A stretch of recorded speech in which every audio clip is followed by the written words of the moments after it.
Meet Gabriel Seth, chapter master of the Flesh Tearers, the most feared sons of Sanguinius, still allowed to walk among the Emperor's loyal. Born into a chapter already drowning in the curse of a black rage, Seth rose to power because he had no choice. The Flesh Tearers were collapsing, their numbers bleeding away with every campaign. Seth became chapter master to save them by any means necessary. He's famous for one thing: unrelenting brutality. If a chainblade can solve it, Seth will use it. If not, he'll find a bigger chainblade. During the legendary siege of Baal, Seth fought like a literal force of nature. When the Tyranid High Fleet Leviathan crashed into the Blood Angels' homeworld, Seth wasn't in the fortress, he was out there, in the wastes, leading the Flesh Tearers in brutal counter-offensives. He carved through Tyranid biomonsters by the thousand.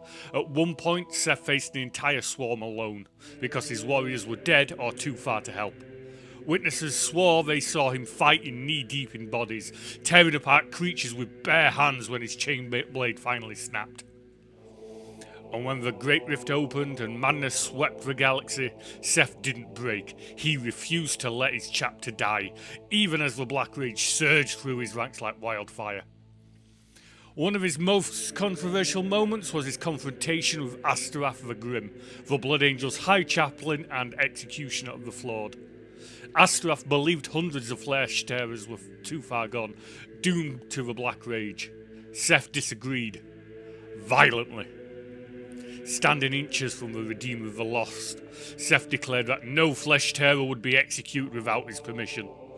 If Astaroth wanted to swing his axe, he'd have to go through Seth first.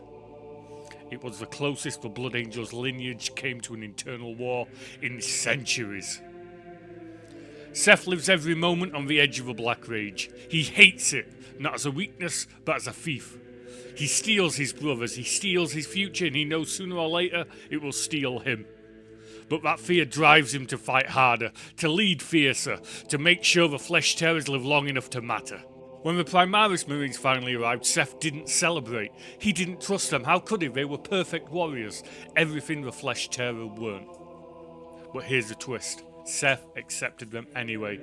Because the alternative was extinction. And as he watched the Primaris Marines struggle through the same curse that haunts his chapter, he realised something. They bleed like Flesh Tearers. They rage like Flesh Tearers. They are Flesh Tearers. So that's Gabriel Seth. Brutal, stubborn, loyal to a fault, and one of the last true sons of Sanguinius, still fighting to save his galaxy from the galaxy and from themselves. Like, comment and subscribe for more Warhammer lore.